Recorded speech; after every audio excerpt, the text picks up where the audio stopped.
معراج تو حضور کے قدموں تک آنا ہے، حضور کے قدموں تک آنا ہے، اور یہ قدم وہ ہیں جن کے بوسے کی خاطر عرش بھی اللہ کے حضور میں فریاد کرتا ہے۔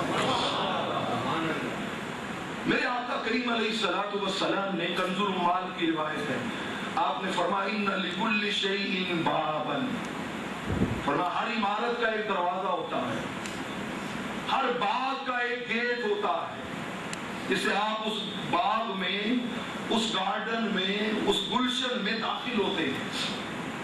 فرمایا لوگوں آؤ، اسی طرح اللہ کی عبادت و بندگی کا بھی ایک باغ ہے، اللہ کی عبادت و بندگی کا بھی ایک کیا ہے؟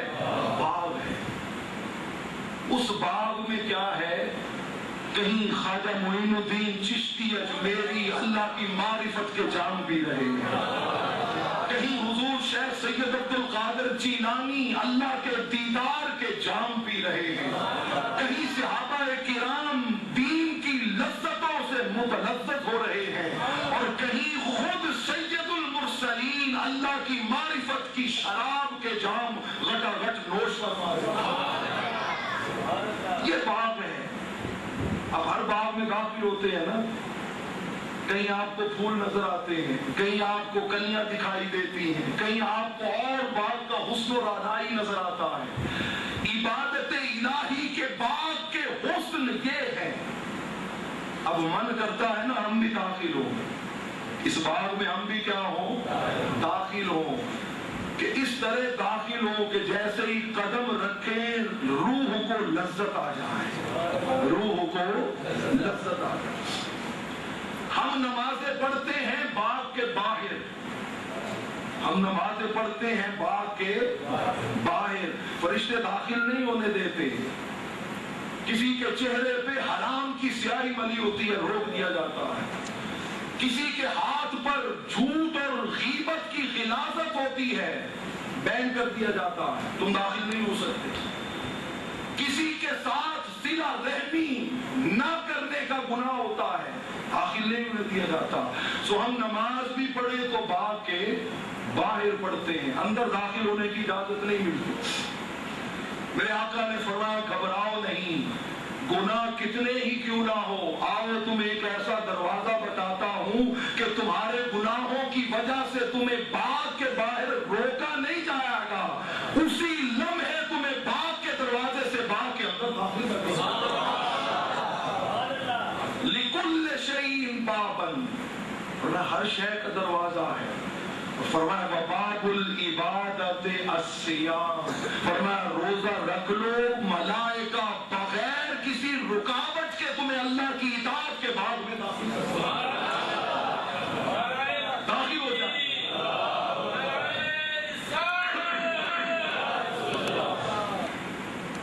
دوستو رب نے وہ دروازہ ہمیں دے دیا ہے، رب نے وہ دروازہ ہمیں دے دیا۔ کیا وجہ ہے؟ کیا وجہ ہے کہ یہی میں تھا، یہی آپ تھے، یہی ہم تھے، سینکڑوں صدائیں ہواؤں میں فضاؤں میں گونجتی تھیں، حی علی الصلاۃ، حی علی الصلاۃ، حی علی الصلاۃ، مگر آنکھ نہیں کھلتی تھی۔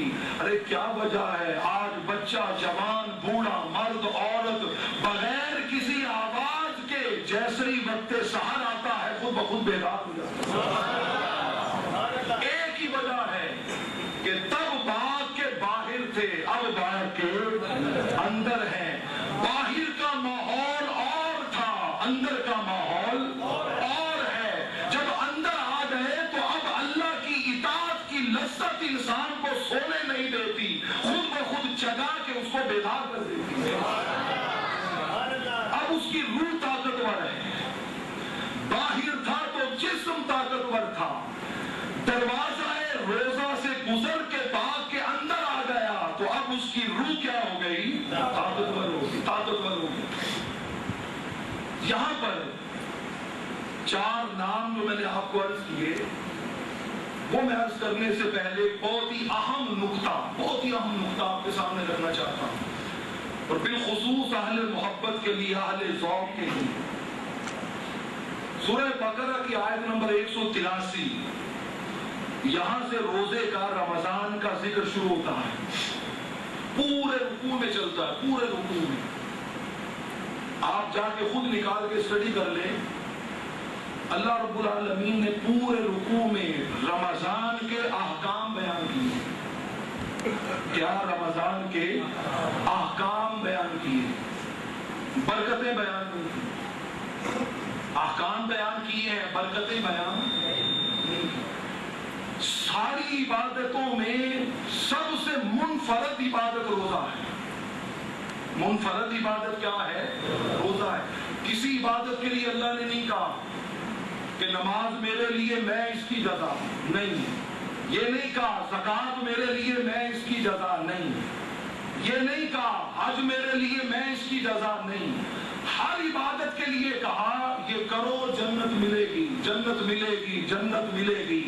تنہا روزہ ایسی عبادت ہے میرے رب العالمین نے کہا صوم لی وانا اجزا بہ.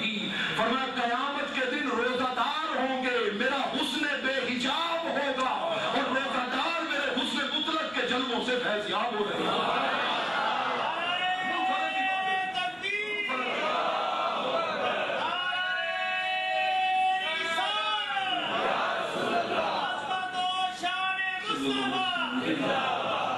کنز العمال کی روایت ہے، لائنوں میں لگے لوگ پوچھیں گے اے روزہ دارو 100 بار مبارک ہو، 100 بار مبارک ہو. لائنوں میں لگے لوگ پوچھیں گے ارے وہ جو لوگ دسترخوان پہ بیٹھے ہیں وہ کون ہے؟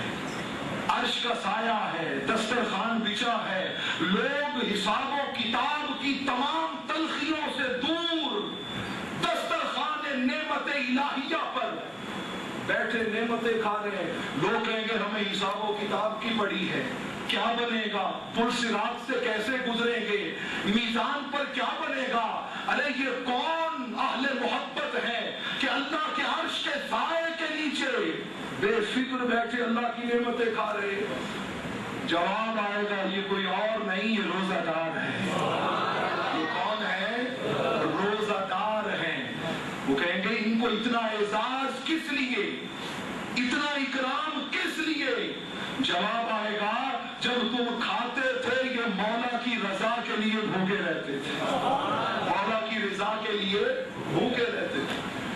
اور دوستو مجھے یہ پیغام بھول نہ جائے، آج کی گفتگو کا اول بھی یہ ہے، آخر بھی یہ ہے، ظاہر بھی یہ ہے، باطن بھی یہ ہے، اور پورے رمضان کا ایک ہی پیغام ہے. اے بندے جس مولا کے لیے حلال چھوڑ دیتا ہے اس مولا کے لیے حرام کیوں نہیں چھوڑتا؟ بس یہ سوال ہے. کھانا پینا حلال تھا، میں آپ چھوڑے بیٹھے ہیں نا. ارے میں آپ کو بڑے ہیں، چھوٹے چھوٹے بچے چھوڑے بیٹھے ہیں، ہماری مائیں بہنیں بیٹیاں سب چھوڑے بیٹھے ہیں، اس کے حکم پر رزق حلال چھوڑے بیٹھے ہیں. کیا سبب ہے کہ اس کے حکم پر ہم حرام چھوڑنے کے لیے تیار نہیں؟ تو اللہ کو جواب دیا جائے گا جب تم کھایا کرتے تھے یہ مولا کی رضا کے لیے کیا رہتے تھے؟ بھوکے رہتے تھے. میرے آقا کریم علیہ السلام نے 4 نام بیان فرمائے. آپ نے فرمایا پہلا نام شہر مبارک، یہ بڑی برکتوں والا مہینہ ہے. یہ کیا ہے؟ برکتوں والا مہینہ ہے. اور دوستو میں نہیں کہہ رہا، مصطفیٰ کہہ رہے ہیں، مصطفیٰ کہہ رہے ہیں. جسے مصطفیٰ کریم سے محبت ہے اتنی بڑی خیرات کو سبحان اللہ کی صداؤں میں وصول کرنا. جس کو حضور سے پیار ہے میرے حضور کے ہر فرمان کو قطع نظر اس کے کہ کون کہتا ہے یہ مت دیکھا کرو. مولا کائنات علی شیر خدا کہا کرتے تھے ارے یہ نہ دیکھا کرو کون کہتا ہے، یہ دیکھا کرو کیا کہتا ہے، کیا کہتا ہے. ایک بچہ بھی کہے نا حضور نے کہا، خدا کی قسم سماعت متوجہ کرو، سبحان اللہ کی صداؤں سے اس کا استقبال کرو. میرے آقا نے کہا شہر مبارک، یہ برکتوں والا مہینہ. میں آپ کو عرض کر رہا تھا آپ 183 آیت سے لے کے آخر رکوع تک آپ کو روزے کے احکام ملیں گے. احکام مثلا اللہ کریم فرمائیں گے روزے تم پہ فرض ہیں، یہ روزے کا حکم ہے. مریض ہو وہ دوسرے دنوں میں روزہ رکھ لے، یہ روزے کا حکم ہے. مسافر کیسے روزہ رکھے، روزے کا حکم ہے. وَعَلَى الَّذِينَ يُطِيقُونَهُ، جس میں طاقت نہیں ہے، بوڑھا ضعیف کمزور ہو گیا ہے، وہ کیسے روزہ رکھے. فِدْيَةٌ طَعَامُ مِسْكِين، کسی اور کو روزہ رکھوا دے، کسی اور کو فدیہ دے دے. ثُمَّ أَتِمُّوا الصِّيَامَ إِلَى اللَّيْلِ، شام تک روزے کو پورا کرنا ہے، روزے کا حکم ہے. وَلَا تُبَاشِرُوهُنَّ، ازدواجی تعلقات قائم نہیں کرنے، روزے کا حکم ہے. اُحِلَّ لَكُمْ لَيْلَةَ الصِّيَامِ الرَّفَثُ، روزے کا حکم ہے. الغرض قرآن نے فقط روزے کے احکام بیان کیے، فقط روزے کے احکام بیان کیے، برکت ایک بھی بیان نہیں. برکت جیسے عبادت منفرد تھی نا، رب نے اس عبادت کے فیض کو بیان کرنے کے لیے طریقہ بھی منفرد رکھا ہے، منفرد رکھا ہے. قرآن میں رمضان کی برکت بیان نہیں کی. مولا اتنی اہم عبادت، اتنی منفرد عبادت، اتنی عظیم عبادت، تو نے برکت کو کھول کھول کے بیان نہیں کیا، کس لیے؟ فرمایا اس کی برکتوں کا کل بیان میں نے مصطفیٰ کی زبان سے کروایا. فرمایا اس کا کل بیان.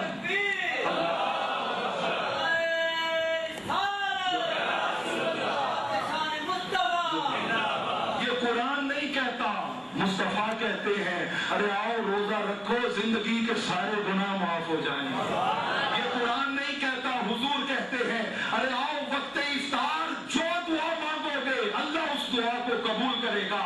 یہ قرآن نہیں کہتا، حضور کہتے ہیں ارے آؤ اس کی راتوں کو اللہ کے سامنے قیام کرو اللہ سارے گناہ معاف کر دے گا.